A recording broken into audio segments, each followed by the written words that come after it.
Lake Tele, 18. Marty woke the following morning with only the vaguest recollection of Wolf's call the previous night, and the sorest muscles he had ever experienced. I hurt in places I didn't know were places, he thought. Looking over at Grace, who was asleep in her hammock, with Petey snuggled up next to her. Now what was it Wolf told him last night? He dug the gizmo out of his backpack. There was no word from his uncle, but there was a couple of emails from Luther. Subject: The Big Cow Expedition, from Luther Smith at xlink.com to Marty at earwolf.com. Hey, O'Hara. You and your sister may think that you're having the adventure of your lives, but I've got news for you. You missed the big one. That's right, Tita's Dairy Farm. I know you're going to find this hard to believe, but we were actually able to see cows being milked by a machine. And hang on to your seat. We actually touched real dairy cows. I swear it's true. Aren't you sorry you got dumped into that Congo now? The only negative on the trip was that all the guys, including me, were frisked for cows before we left. Guess who started this tradition? Attached is a photo of our old roommate Bill, your co-rustler, Luther. Marty opened the image and laughed. The digital photo was of a good-sized Jersey bull. He was surprised at how much Bill had grown during the past year, but there was no mistaking him. There was a small notch in his right ear, which he had gotten when Luther mistakenly slammed it in their dormitory door. The boys had stolen Bill from Tita's diary the previous year. When they learned he was destined for the slaughterhouse, and they managed to keep him hidden in their tiny room for nearly 2 months. For the first time since they had left, Marty actually felt himself missing school. Or at least Luther. Anyway, he opened his friend's second email. Subject: Where are you? From Luther Smith at xlink.com to Marty at earwolf.com. Marty, I thought you said the gizmo thing worked. Anywhere in the world. Where are you, Mars? Did your battery go dead? Luther. Marty tapped out a shreddy response with a stylus. Subject: I'm here.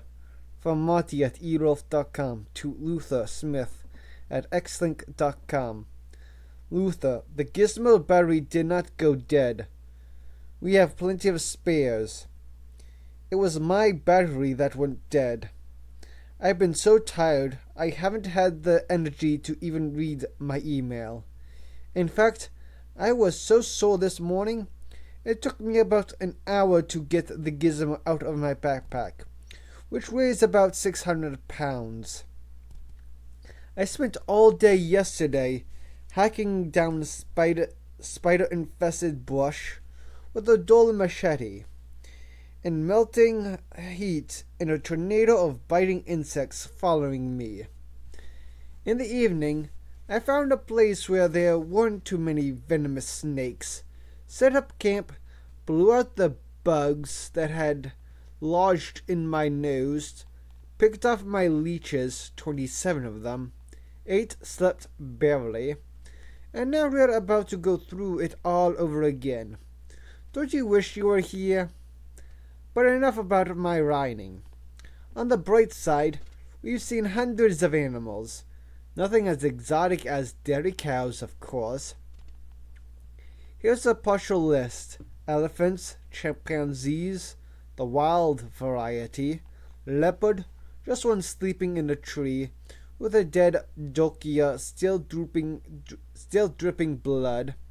Gorilla, I think, and went off, and we only got a glimpse of its back. Bats, birds, rock, python.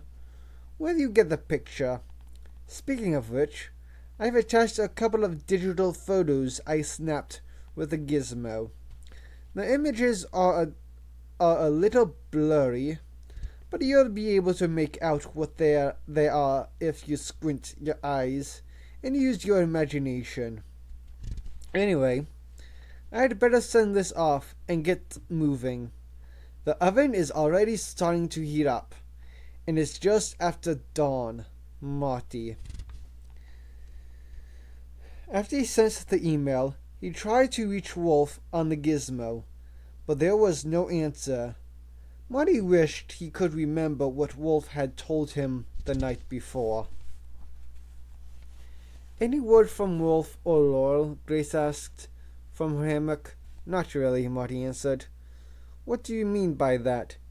"He called last night, but I didn't catch everything he said. Something about a Molimo and a guy named Butch McCall." "Did he say what the Molimo was?" "I can't remember." "Who is Butch McCall?" "I don't know." Butch McCall was not in a good mood. Their first night at Lake Tele, a silverback gorilla had taken a shortcut through his camp. Normally, this would not have been a problem, but at the same moment, the gorilla was ambling through one of his men got up to relieve himself. The gorilla and the man collided, which caused the gorilla to go berserk. He slammed the man against a tree, then began to systematically take their camp apart. Order was restored with a blast of a shotgun, but not before the gorilla had destroyed most of their food and a good deal of the equipment. Butch and his 3 men had hauled into Lake Tele on their backs. The man who had collided with the gorilla had been moaning for 3 days, and was still moaning. As Butch watched from what was left of his shelter, he was tempted to put the man out of his misery. Not because he was sympathetic to the man's pain. Butch was simply tired of listening to him. The 2 remaining men were standing at the fire cooking a couple of roasts from the gorilla's thighs, jabbering away in French. But Butch had supervised the skinning. The silverback would be a nice addition to Blackwood's gorilla diorama, and perhaps make up for the fact that after 3 days at Lake Tele, Butch had made absolutely no progress contacting the pygmy named Marcelito. The satellite phone rang. Butch swore. There was only one person in the world who had the number. "Good morning, Dr. Blackwood," Butch answered. "Morning, Butch. How goes the hunt?" "We haven't found him yet." Butch's answer was met with a chilling silence. "He's around, though," he continued. "We've seen plenty of signs. I'm sure he'll show himself soon. It's just a matter of time." "That's one thing we don't have, Butch. Wolf and that woman landed in the Congo 2 days ago, and are headed your way." "I can handle Wolf," Butch assured him. "I don't want you to handle Wolf. I want you to get me an egg or the beast itself. And I want you long gone before they arrive. We've been over this a dozen times. I realize you have a vendetta against Wolf. So do I. But he knows more about the animals we need than anyone on Earth. If we lose him, we lose the trail. I won't allow that to happen. I understand. There was only one thing in the world that Bush was afraid of, and that was the man on the other end of the line. We did manage to bag a silverback a few days ago. You're out hunting gorillas, Blackwood shouted. I can breed as many gorillas I need. I want you. We weren't exactly hunting, Butch interrupted. Then explained the circumstances. I'm sorry, Butch, Blackwood said, regaining his composure. I didn't mean to be so short with you. It's just that this is critical. If Wolf gets there, he'll block our chances of bagging Mokolele Mbembe. I feel bad sending you out in the field so quickly after you brought back our 3 black and white friends, which are thriving, by the way. I'll tell you what I'll do. If you bring me a viable egg, I'll give you a bonus of 10,000 shares of Ark stock. If you capture the beast, I'll give you 30,000 shares. The morning had just taken a turn for the better. Butch smiled for the first time in 2 weeks. Ark stock was as good as money in the bank. You'll get your egg, and if there's an egg, there's an animal. Find it for me, Butch. After Blackwood cut the connection, he mulled over his stormy history with the Wolf family. Travis was very much like his father, smart, proud, stubborn, competitive, with incredible drive and fortitude. But there was one thing he had not inherited from his father. Travis could not pull the trigger at the end of a hunt. A pity, Noah thought, because he had never seen a man more dedicated to the chase than Travis Wolf. When he was just a teenager, Travis had found an ivory-billed woodpecker in a Louisiana swamp, a bird last seen in 1944. During his sophomore break from veterinary school, he discovered a pink-headed duck in the jungles of Burma. During his junior break, he found a pride of Atlas lions in northern Africa. Since graduating from veterinary school, Travis had personally discovered 5 primate species previously unknown to science. In all these cases, he refused to take any credit, going so far as to insist to governing authorities that his name be kept out of announcements of the discoveries. But Travis has not reported all of his discoveries. Noah thought, the important ones he keeps all to himself, like this most recent, the active den of a Yirin, or Sasquatch, at the Senonja National Park in central China. Blackwood was about to mount an expedition to the same area himself, but Wolf had beaten him to it. Again. Fortunately, Travis' expedition had been interrupted by the helicopter crash in Brazil. If that hadn't happened, Travis might have found the beast itself. Noah's contacts on Cryptid said that Travis was resuming the Yirin search as soon as he had the funding. When this happened, Noah planned to be close behind, or perhaps a few steps ahead. After the Great White Shark, Blackwood had tried everything he could to get Travis to join his team. But Travis refused all of his offers. Noah thought he had finally met a man who could not be bought, but this turned out not to be true. Travis refused because he was after a much bigger prize, a prize Travis ultimately lost, for which Noah would never forgive him. After another long, grueling morning of stumbling, sloshing, and hacking, the twins finally reached the shore of Lake Tele.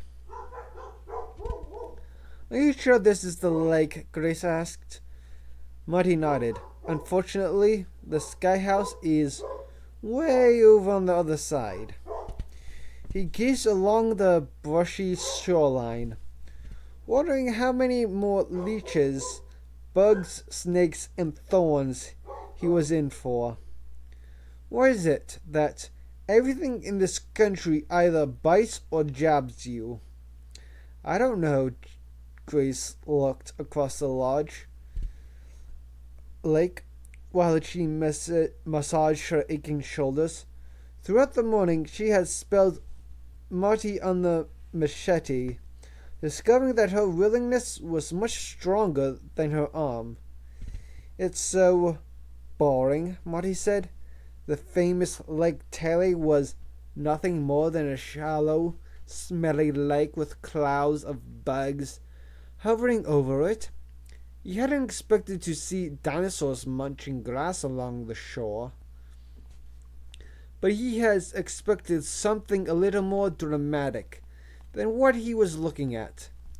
He picked up a rock and skimmed it across the glassy surface. 5 skips. 3, Grace corrected, but Marty didn't seem to hear her. He was staring wide-eyed at something across the lake. He grabbed Grace's arm and pulled her to the ground. What are you doing? Can't you see it? He pointed to the far shore with a shaking finger. No. Mokele Mbembe, Marty hissed. Get the binoculars. Grace dug them out of his pack and focused on the place he was pointing. All she saw was a tree that had fallen into the lake with a single moss-covered branch sticking out of the water, which might be mistaken for a sauropod if he had a wild imagination like a brother's. Do you see it? Marty whispered excitedly. Yes, Grace said. Amazing. I told you there were living dinosaurs. You sure did. A real Loch Ness monster. It's called the Loch Ness Monster, you dunce. Marty grabbed the binoculars. And the Loch Ness Monster, he continued as he put them to his eyes, is thought to be a pliosaur, not a sauropod like Mokalele Mbembe. Oh, jeez. I knew it, Grace said, and began laughing. Harder than she had when she scared Marty in the library back on Cryptos. That's not funny, Marty said. Butch McCall was squatting behind a tree, not 100 feet from where the twins were. After breakfast, he had sent his 2 remaining men out individually, thinking that Masalito would be more likely to approach a single man than a group. The day before, they had found the warm ashes of a fire and a pile of bird bones left over from a meal, which Butch was convinced belonged to Masalito. No one else lives near Lake Tele. He's watching us, Butch told the men. We've got to draw him out. I want you to walk in a straight line for 3 hours, then come back along a different route. If he makes contact, invite him back to camp. If he resists, hog-tie him and drag him back to camp. After the men left, Butch headed toward Lake Tele with the intention of walking all the way around it. But his stomach put an end to that circumnavigation. The silverback was taking his final revenge. Inside Butch's small intestine, which was why he was squatting behind the tree. At first he thought Grace's laughter was the call of a bird he wasn't familiar with. A rare bird, perhaps. a bird Noah Blackwood might pay good money for. He quickly pulled his pants up and crawled forward. It wasn't a bird. It was a boy. He was standing next to the shore, pointing at a large snag sticking out of the water on the other side of the lake. And next to him was another kid, rolling on the ground, laughing. Butch was flabbergasted.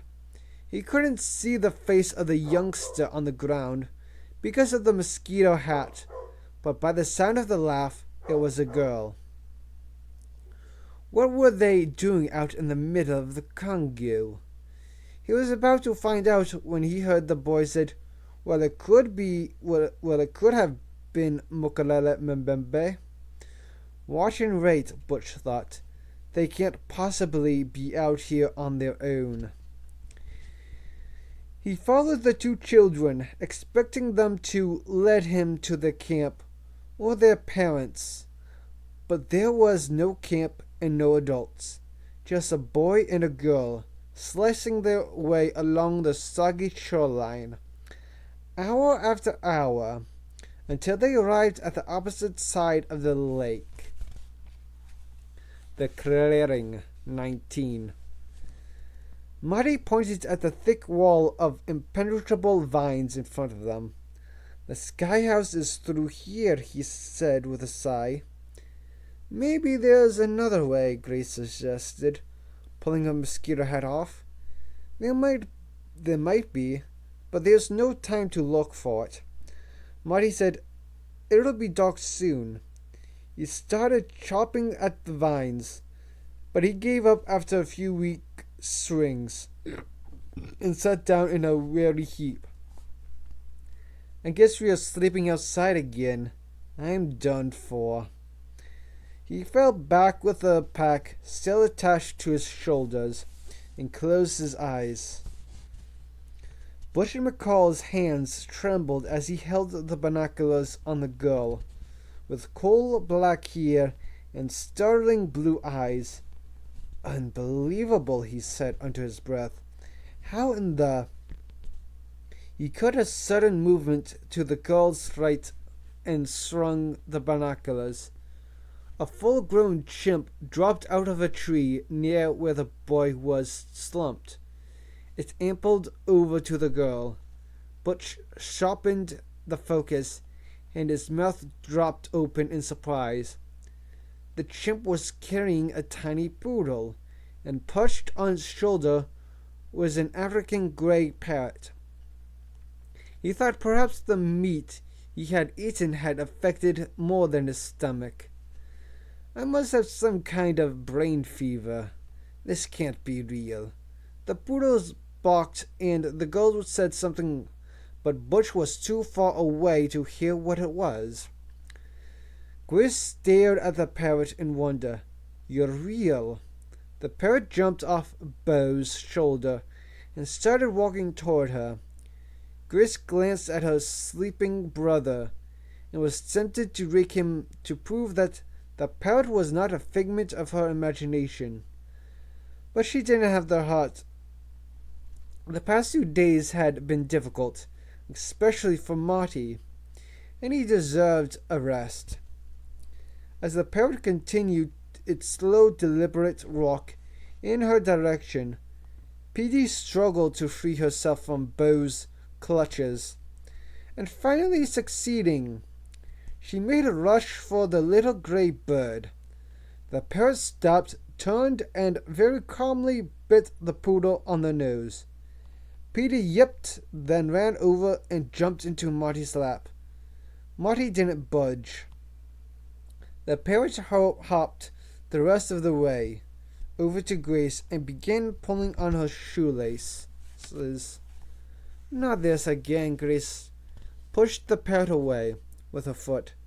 The parrot fixed its beady eyes on her and let out one of its terrible shrieks. Beau covered her ears, then grabbed Marty's cap and disappeared up a tree. Quiet, you'll wake Marty. Her brother was still asleep, but even he couldn't remain so under such a loud assault. All right, Grace shouted.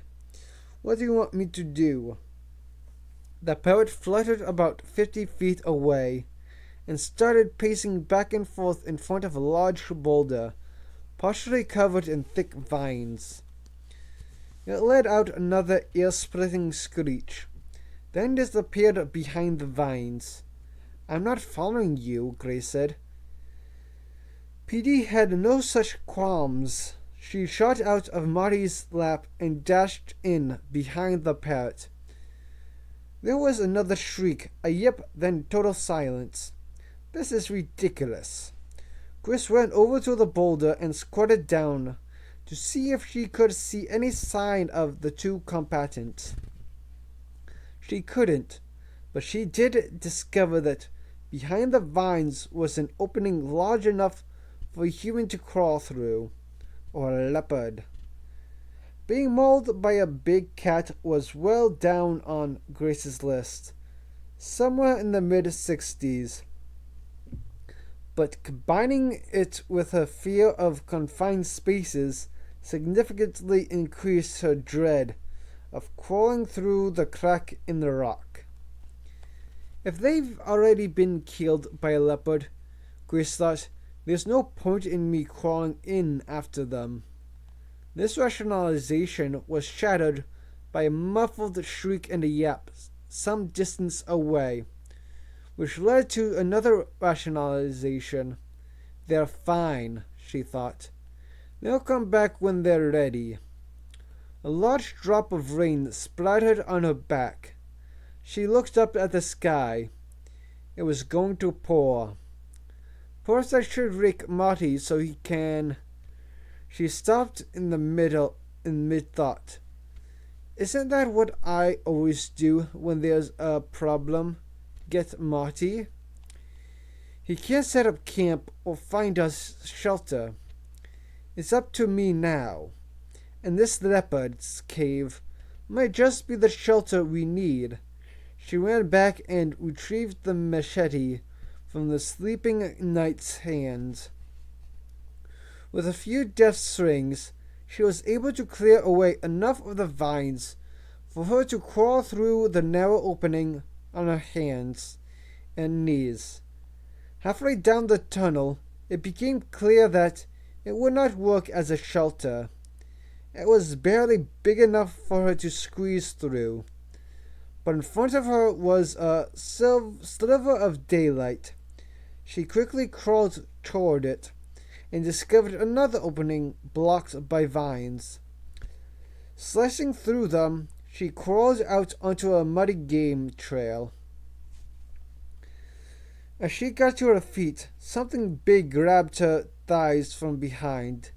She screamed, thinking a leopard was pulling her into its snarling maw. But when she looked down for the spotted paws, she saw instead two black hairy hands with opposable thumbs. Bo! The chimp jumped backward and began rolling on the ground, hooting with glee. That's really hilarious. Are you sure you aren't related to Marty? Petey and the parrot were nowhere in sight, but the soft ground was peppered with dainty little dog prints. Grace looked at Bo, still in the throes of her chimpanzee belly laugh. When you're finished, she said, perhaps you can help me find your little friends. Bo did not seem very interested in helping.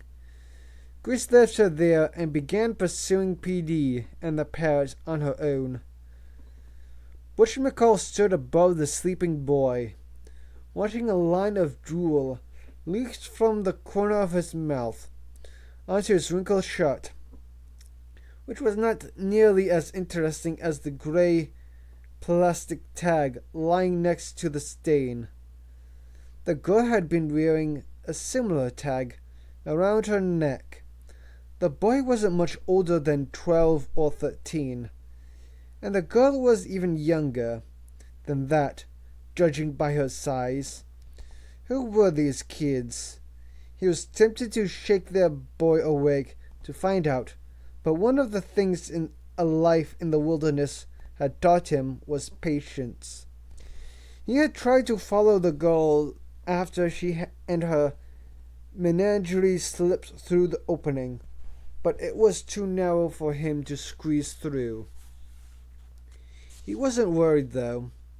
Those who knew him said he could track a mosquito through a swamp, an exaggeration, but she didn't try to discourage. If need be, he would find another way around and pick up her trail on the other side. Tracking the kids would be as easy as tracking a herd of elephants across a mud flap. He gently went through the boy's pockets. The boy shifted but didn't rake. Sound sleeper, Butch thought, and strong, judging by the size of the pack strapped to his back. Both good things to know. The sky rumbled. He stood and looked at the dark clouds. Have to head back to camp soon. See if the men found Masalito. But I may have found something more important than the pygmy, he thought. With satisfaction, maybe even more important than Mokalele Mbembe. He slipped back into the undergrowth, washed and raked. Something very strange was happening to Grace. Her legs were somehow operating independently from her brain. She no longer had to stare at the ground to follow Petey's paw prints. Her feet seemed to know where to go, which was both exhilarating and terrifying at the same time. Enough, she shouted. Thunder boomed above the canopy. Stop! She dropped the machete. That's it. Wind roared through the trees. Please, please stop. She tried to turn around, but the more she tried, the faster her legs pulled her forward, until she was sprinting through the pelting rain. Just as she thought her lungs would explode and her heart would burst, she came to a sudden stop at the edge of a clearing. In the center was a pond with a small mound of rocks next to it. Petey and the parrot was sitting on the mound as if they had been friends since they were a pup and a chick. Grace stood where she was, gasping for breath, dizzy, her legs shaking, but none of these symptoms were due to a run through the jungle. She walked across the clearing toward the pond as if she were in a dream. A loud crack of thunder and a bright flash of lightning lit up the shore of Lake Tele. The boy's eyes snapped open and he tried to sit up. What the? Such language, Butch thought, with a smirk, reading the boy's lips through his binoculars. He's like a turtle flipped over on his back. The boy struggled against the weight of the heavy pack. Grace, he shouted. Grace, help me out of this thing. So the girl's name is Grace. The boy managed to free his arms and got to his feet. Grace! He looked up and down the lake shore, then cupped his hands over his mouth. Grace! A flock of birds exploded from a tree. A crocodile splashed into the water. A lizard scurried under a rock. Butch missed nothing. It'll be dark in an hour. Time to check on the men. The boy gave up calling and started looking at the ground. So he knows something about tracking. The chimp came through the opening in the rock, hooting. The Sky House, Tronti. Bo ambled over to the perplexed Marty, still sporting the baseball cap. That's my cap. Marty made a grab for it, but Bo dodged and ran away. Where are you going? Where's Grace? Without looking back, Bo disappeared into the foliage.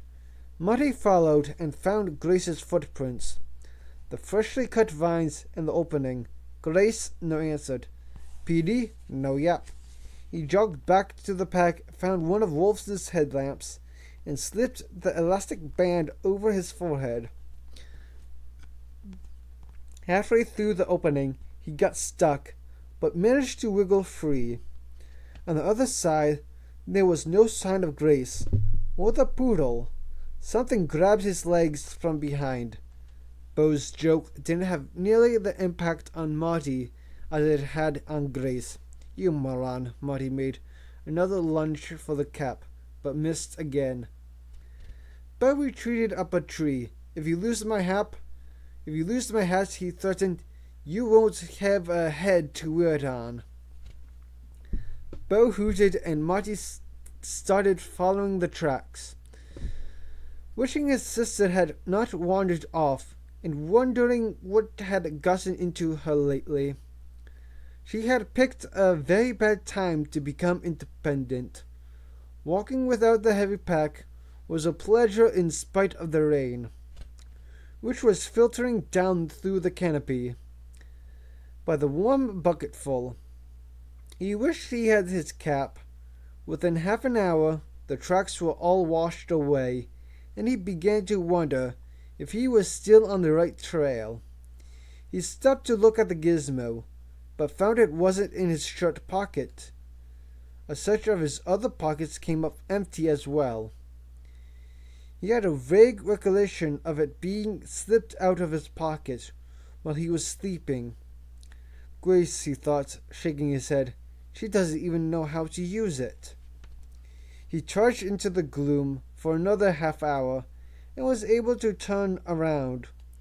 When his headlamp caught the glint of the machete blade, he picked it up with a worried expression. For Grace to have gotten this far, she would have had to have been running. Running from what? And why had she dropped the machete? He started to jog, arriving at the clearing. 15 minutes later, in a wind-driven downpour, a bright flash of lightning revealed his sister sitting out in the open next to a pond. He walked over to her. PD was sitting in her lap, shivering, looking a great deal like a drenched rat. Grace didn't look much better. "Are you okay, Grace?" "Yes, of course," she answered calmly. Marty wasn't sure if he should be relieved or irritated. "Did you forget something?" "Like what? Like me?" He chose irritated.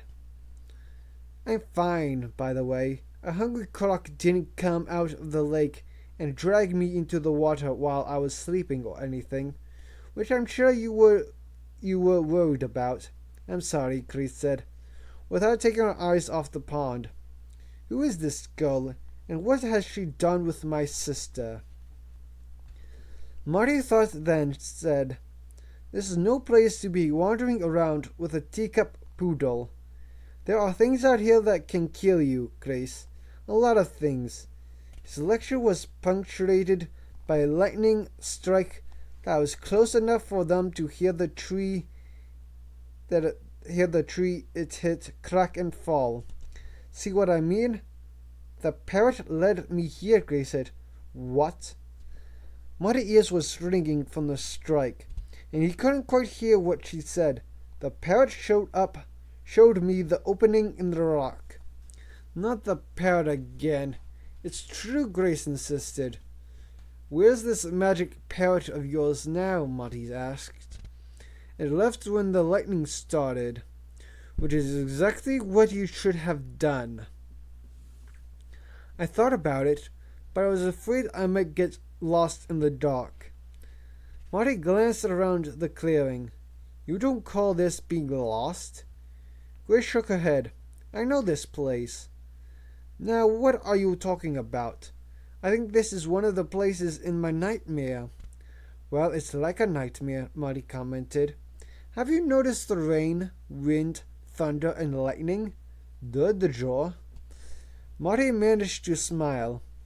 Perhaps this girl was his sister after all. "We're going to be dead, the jaw, if we don't get out of the rain and lightning," he said. The only good thing about this weather is that all the insects have drowned. Grace turned and pointed to a very large tree directly behind them. Good idea, Marty said. It'll be a lot drier next to the trunk than it is out in the open. Grace shook her head. That's the tree the sky house is in. Marty looked up at the swaying branches and saw no sign of a tree house. How do you know that? I just do, Grace said. Check the gizmo. It'll tell us if you're in the right place. Okay, hand it over. I don't have it. Didn't you take it from my pocket when I was asleep? Grace shook her head. I could have sworn. Marty checked his pockets again, then grabbed their father's pack and rummaged through it. Maybe it's in the big pack, Grace suggested. It might be, Marty said. Unfortunately, I didn't bring the big pack. Why not? Because I didn't expect to be spending the night out here. Besides, it wouldn't have fit through the opening you found. I barely fit through myself. Oh well, Grace said, and walked over to the tree. It was drier, but not by much. Bo dropped out of another tree and joined her. Marty brought the small pack over and snatched his cap off Bo's head. Thanks. He wrung the cap out and put it on his head, then pulled a small flashlight out of the pack and shined it up through the thick branches as he walked around the tree. When he got back to where Grace was standing, he said, I'll need a rope to reach the lowest branch. The rope is in the other pack. Here are our choices. We spend the night like a couple of salamanders, or we hike back to the lake, crawl under one of the tops, and come back in the morning when it's light and hopefully a little drier. There's a third choice, Grace said. I'm not getting the other pack tonight and hiking back here, Marty protested. That isn't what I had in mind. Good, then I'm all ears. What's the third choice? The ladder, Grace said. What ladder? Grace took the flashlight from him and walked a couple of trees over. This ladder. Marty and Petey joined her. In the beam of the flashlight was an old aluminum ladder with years of undergrowth clinging to it, as if it might try to escape. I think Wolf might have said something about the ladder, Marty admitted. He didn't say anything to me about it, Grace said. I just knew it was here. Whatever. Marty freed the ladder with his machete, then dragged it over and started pushing the extension up along the trunk. Before he had it set, Bo scrambled up the rungs, grabbing Marty's hat on the way. Show off, Marty shouted as she disappeared through the lower branches. What do you think about climbing a metal ladder in the middle of a lightning storm? Grace asked. It's a bad idea, Marty said. He stuffed the drenched poodle into the pack and started to climb. Last one to the top is a rotten sauropod egg. Climbing an aluminum ladder in the middle of an electrical storm was not on Grace's list, but she was certainly going to add it if she lived through the experience. She climbed up after him. Marty balanced on the top rung of the ladder, groping the wet trunk for a handhold, hoping he didn't grab a snake, or worse, a hairy spider the size of his head. Grace clung to the shaking ladder, wishing she had waited until the following morning to tell Marty about the tree which she was certain was going to be uprooted any second. Hey, Marty called down. There are metal handholds bolted to the tree. They're a little hard to see though, and they are slippery. He clambered up, stopping every few feet to make sure Grace was still behind him. The higher he climbed, the more the tree swayed. He waited for Grace to catch up to him. "Are you sure this is the right tree?" he shouted above the roaring wind and thunderclaps. "It has to be," Grace shouted back. "Why else would it have metal handholds?" "I knew that," Marty continued, his ascent and 16 handholds later. He reached a small platform, but he was not the first to arrive. Bo was sitting in the corner, triumphantly holding Marty's cap above her head like a victory trophy. Marty ignored her and pulled Grace up to the platform. "Well, that was horrible," she said. "We must be at least 100 feet off the ground." That's not very comforting. Marty shined the headlamp above them and saw a trap door with a large padlock. Dangling from it, he shook his head in weary disgust. "Lockbox," he said. "What?" "I just remembered another thing Wolf said. There's a key tapped to the bottom rung of the ladder." "What else did he say?" "It'll come to me," Marty answered. Grace looked down below into the wet darkness. Marty sighed. "I guess I'd have to go back down and get it, unless you can spring that lock." She took a close look at the padlock with a flashlight.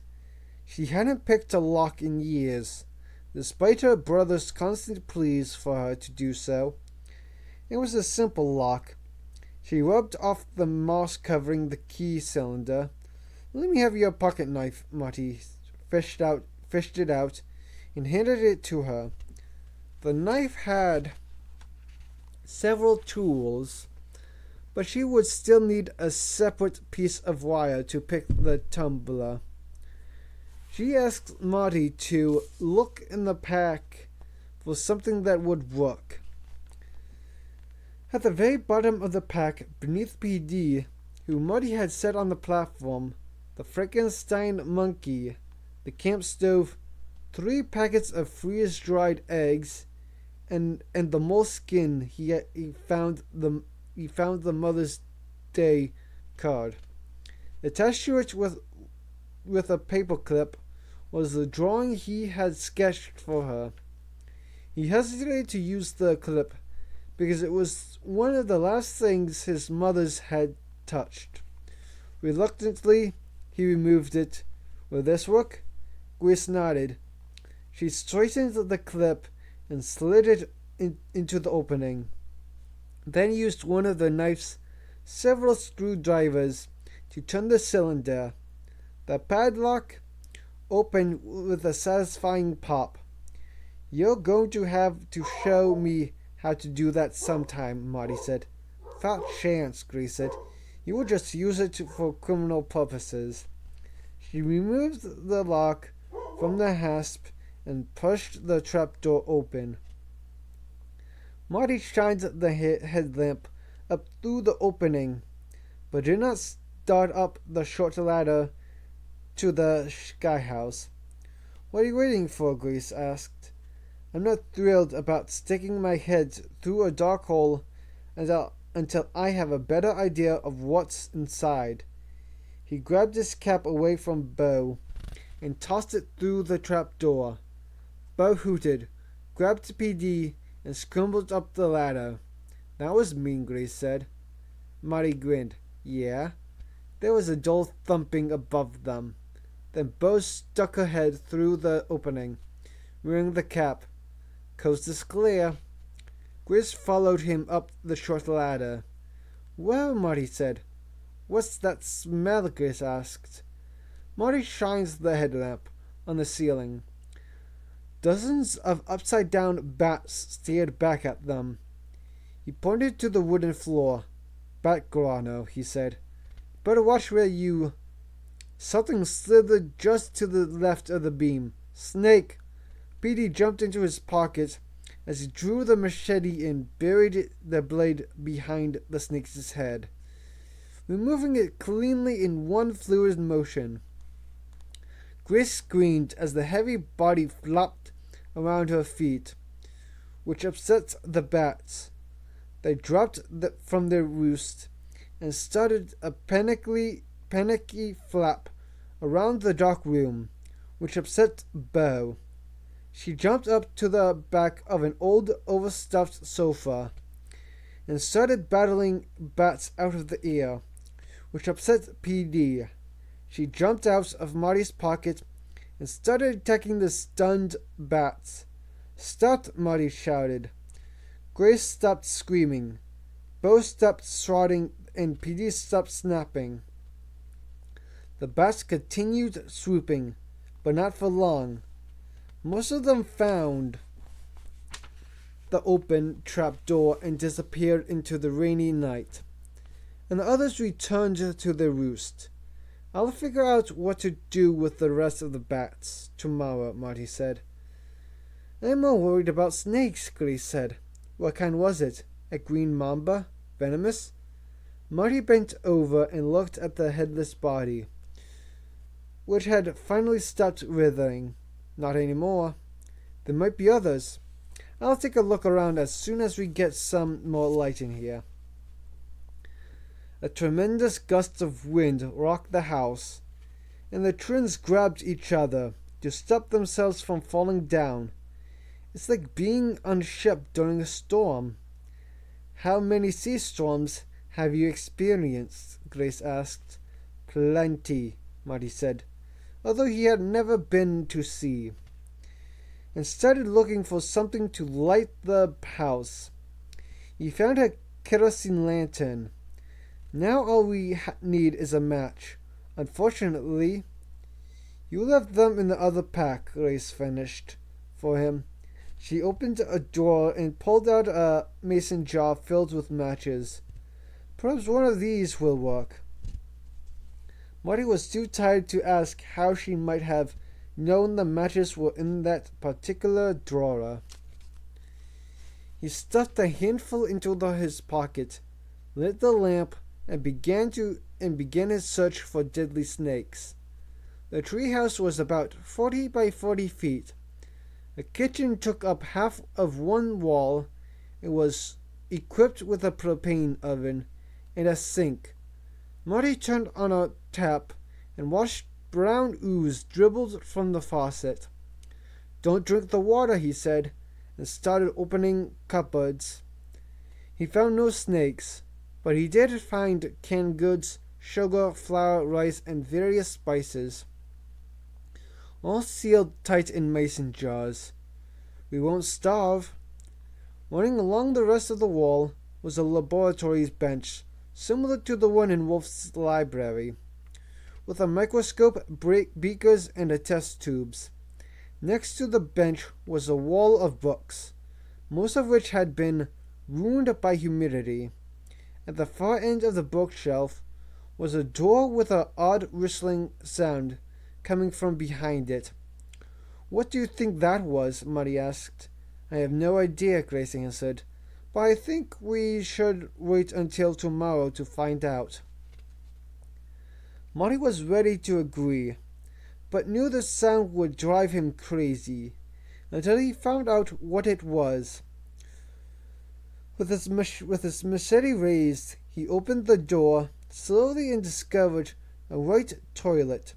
He flipped the lid open with his foot, and the whistling stopped. The bowl was empty, except for the wind coming up through the hole. Musical toilet," he said. "I'm not sitting on that," Grace said. "Ever." Marty kept the headlamp beamed on the toilet. "What are you doing?" Grace asked. "I'm wondering why Wolf would need a private toilet." "Modesty," Grace said. Marty shook his head. "If you're alone, there's no call for modesty. Which means Wolf wasn't here alone. Who was with him? Ted Bronson?" "No way," Marty said. "Ted's a total recluse. He never leaves the island. It wasn't Ted." "Next time we talk to Wolf, we'll ask," Grace said. "In the meantime, let's continue the snake search." Marty closed the door. Along the last wall were more shelves filled with supplies. At the far end of the shelves was a ladder. leaning up to a second trapdoor.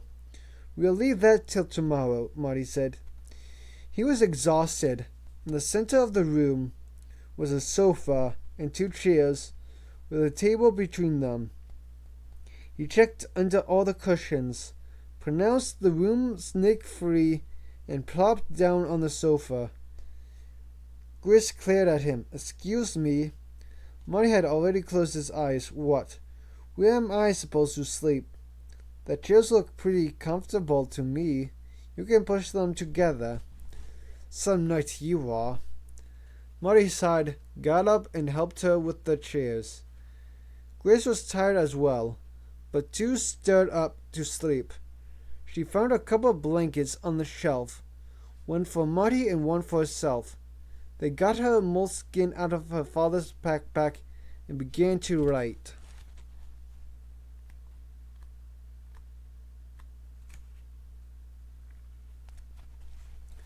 While they slept, 21.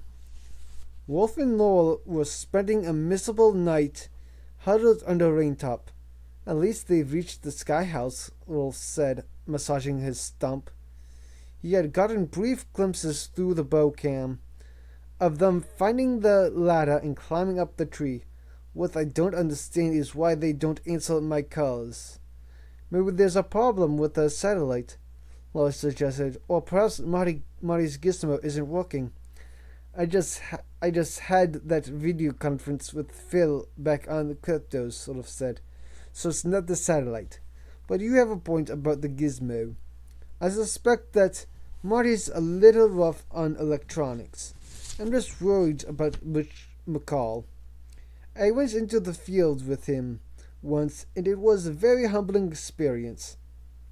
I'm pretty good in the woods, but Butch is better than me. A lot better." He looked at Laurel in the dim light. "Speaking of which, you're pretty good in the woods yourself." Laurel smiled. "Thanks." When Grace and Marty made their unorthodox entry into the Congo, Wolf had considered going after them by himself, thinking that Laurel would slow him down. But she turned out to be a better driver than he was. At the Laboko village, he thought about leaving her behind again. Driving a Humvee was very different from struggling through the jungle. But he was glad he hadn't. She had an uncanny ability to pick the path of least resistance, even when that path looked like the least likely to take. He had let her lead the way most of the day. "We're making better time than I thought we would," he said. Laura nodded, and for a while they lay in silence, listening to the wind and thunder. "Tell me more about this girl you met at the Ark," she said. "Her name was Rose." Rolf paused. "She was Noah Blackwood's daughter." Subject: New Zealand, from Luther Smith at xlink.com to Marty at ewolf.com. "Marty, old mate, I broached the subject of spending the summer with you in New Zealand, with my parents' units leaving out the part about us fishing for giant squid, and your uncle being a maniac, and they went for it hook, line, and sinker. Oddly enough, my father owns a chunk of Ewolf stock, which has been very profitable for him over the years, and he thinks I'm finally moving in the right circles now, haha. I hope you and Grace are okay. I would hate to miss out on my New Zealand fishing vacation. Selfishly yours, Luther." Subject: checking in from Wolf at ewolf.com to Marty at ewolf.com. "I've been trying to reach you all evening. I hope you get this. The storm has slowed us down, but we're still making good time. I see that you arrived at the Sky House. Stay there. As I mentioned to you yesterday, you are not alone. Blackwood has sent a man to find Masalito. His name is Butch McCall. He is my size, bald, bushy mustache, and very dangerous. I don't think he'll find the Sky House, but if he does, lock the trap doors. and don't let him in the house. The house can be accessed from the roof along a series of cables strung through the canopy. There's a trapdoor in the roof, and you'll need to lock that as well. On the roof is a portable generator, water pump, and tank. The pump brings up water from the spring in the clearing. According to Dr. Lee, it's in working order, and there's plenty of fuel. When you get up to the roof, find the Molimo and use it to call Masalito. I'll feel a lot better when he's with you. Again, stay inside the sky house. We'll be there as soon as we can. Love, Wolf. Butch McCall was sitting in his gorilla-ruined shelter as the storm raged outside. A real smile opened on his face as he read the email on the little computer he had found in the boy's pocket. It was dark by the time he had gotten back to the camp. The two men he had sent out were sitting in a lean-to made of palm fronds, playing cards on a wet sleeping bag, and back of them lay the third man, who was asleep or dead. Butch didn't care which. Neither man had seen any sign of Marcelito, but one reported that he felt he was being watched. Butch thought this was probably true. He had sensed the same thing himself a couple of days earlier. In fact, he had been hoping that Marcelito would follow him around to the lake. This might have given him a chance to grab him. But none of that matters now. Butch thought the solution to everything lay in the palm of his big, calloused hands. He took the stylus and tapped out a response to Wolf's email on Marty's gizmo. Subject: checking in from Marty at ewolf.com to Wolf at ewolf.com. Dear Uncle Travis, sorry you haven't been able to reach us. It took us longer to get to the Sky House than we expected, but we're here now, and this is where we'll stay until you tell us otherwise. Also, the pocket computer isn't working very well. The video conference function doesn't work at all, but the email seems to be working, so we can keep in touch that way. I guess that's it for now, Marty. Butch read the email over and hit the send button. He then took the satellite phone and called Noah Blackwood, who answered on the first ring and said, "Did you find Marcelito?" "No," Butch answered. "As I told you this morning, Butch, we are running out of time. Wolf is well on his way." "I know exactly where Wolf is," Butch said. "It will take him at least 4 days to get here." "You've underestimated Wolf before," Blackwood reminded him. Not this time, Butch thought. He decided not to tell his boss about the little computer, for the time being anyway, but he did tell him about the 2 kids. When he finished, there was total silence on the other end of the line. It went on for such a long time that Butch thought the connection had been lost because of the storm. "Are you there?" "I'm here," Blackwood said quietly. "What are they doing there?" "I don't know." "How did they get there?" "I don't know."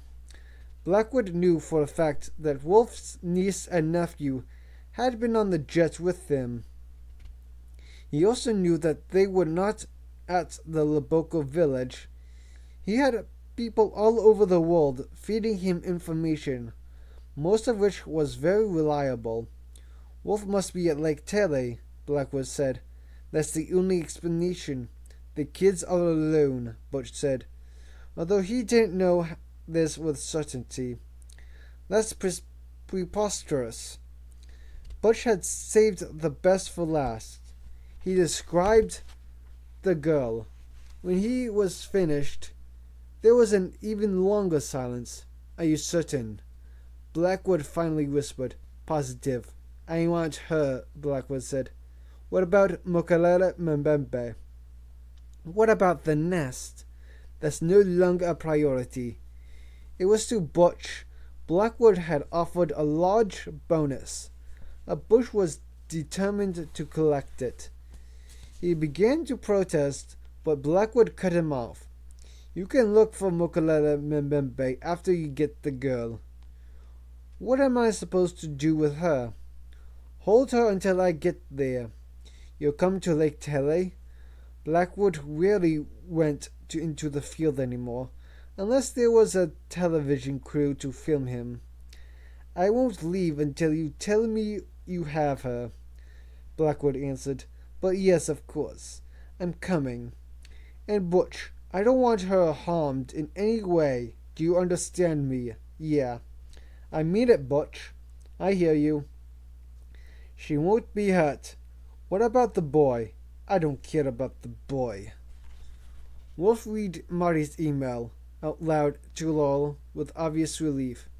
I guess you're right about the gizmo. I'm just glad they're safe, Laurel said. Wolf switched to the bow cam, and a dim picture came on the screen.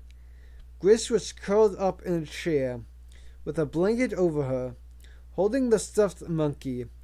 A tear ran down his cheek and disappeared into his dark beard. What happened to Rose? Laura asked. Wolf closed his eyes. Mokalele Mbembe killed her.